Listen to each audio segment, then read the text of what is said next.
Hi friends, మనం ఇప్పుడు దోసపిండి ఎలా రెడీ చేయాలో చూసుకుందాం.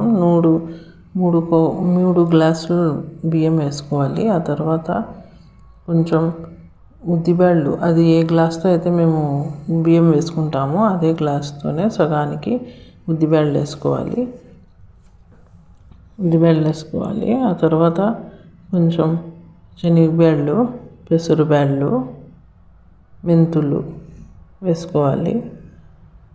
ఇప్పుడు అంత చేత్తో ఇలా కలిపేసి ఇందులోకి నీళ్ళు వేసి బాగా కడిగేయాలి.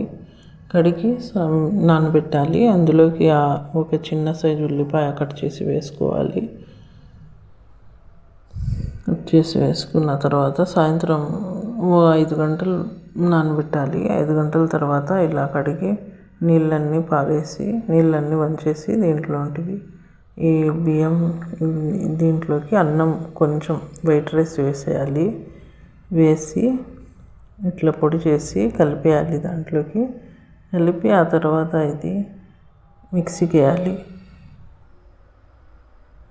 వేసి కొట్టేసి ఇలా బౌల్లోకి తీసుకోవాలి. అంతా వేసిన తర్వాత లాస్ట్ కొంచెం ఉన్నప్పుడు కొంచెం గోధుమ పిండి వేసి మిక్సీకి వేసేయాలి. ఇవన్నీ వేస్తేనే టేస్ట్ బాగుంటాయి. దోశలైనా ఇడ్లీలైనా పునుగులైనా ఏమైనా చేసుకోవచ్చు దీంతో. ఇది బౌల్ చిన్నగా ఉంది, పెద్ద బౌల్లోకి మార్చుకొని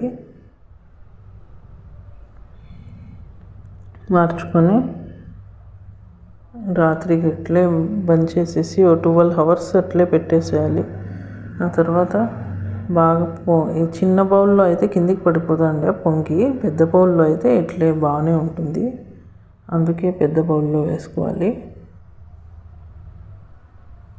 ఇందులోకి కొంచెం ఉప్పు, సోడా పిండి వేసి ఇప్పుడు కలిపేసి నీళ్ళు కూడా వేసుకోవాలి. నీళ్ళు వేసి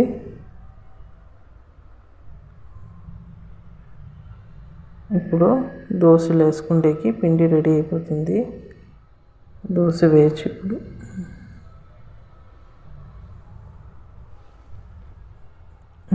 పెనం చిన్నగా ఉన్నందుకు నేను చిన్న దోశ వేసినాను, లేకపోతే పెద్దగా ఎట్లయినా వేసుకోవచ్చు. ఈ పిండితో భలే టేస్ట్గా ఉంటాయి.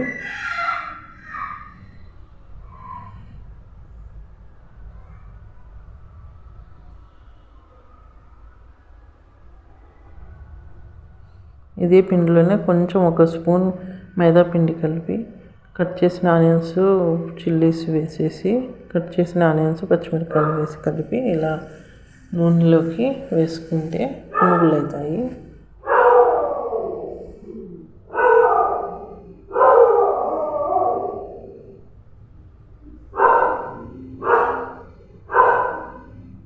ఇప్పుడు దోశలు, పునుగులు రెండు రెడీ అయిపోయినాయి ఇదే పిండితోనే. ఇడ్లీ కూడా వేయచ్చు ఇదే పిండితో.